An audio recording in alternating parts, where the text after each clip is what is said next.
এই ৪ টা জিনিস যদি একসাথে হয় তাহলে তরকারির মজাই আলাদা হয়। আমি আজকে এই ৪ টা জিনিস দিয়ে একটা তরকারি করে নিলাম। পুঁই শাকটা কেটে নিয়েছি, এবার মিষ্টি কুমড়াটা ডুমো, ডুমো করে কেটে নিয়েছি। আর কচুটাও মিষ্টি কুমড়ার মতো করে কেটেছি। কচুটা আমি গরম পানি দিয়ে ধুয়ে নিয়েছি।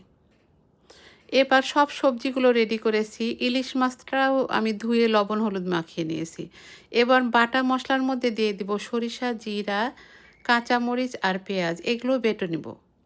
এবার প্যানে সরিষার তেল দিয়ে বাটা মশলাগুলো দিয়ে দিব। দিয়ে ওর মধ্যে আরও দিয়ে দিব আদা, রসুন, জিরা, ধনা, হলুদ, লবণ আর দিয়ে দিব সামান্য পানি।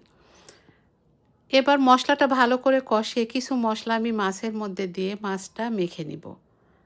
আর বাঁচা মশলার মধ্যে আমি দিয়ে দিব পুঁই শাক, কচু, মিষ্টি কুমড়া। এবার এগুলোকে ভালো করে কষে নিব। কষা হয়ে গেলে ওর মধ্যে আমি দিয়ে দিব প্রয়োজন মতো ঝোল।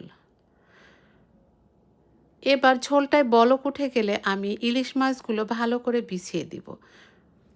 মাছগুলো বিছানো হলে আমি স্প্যাচুলা দিয়ে ওগুলো সমান করে দিব। দিয়ে ঢেকে কিছুক্ষণ রান্না করব।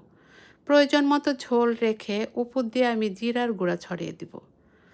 এবার ঝাঁকিয়ে নিয়ে নামিয়ে নিব।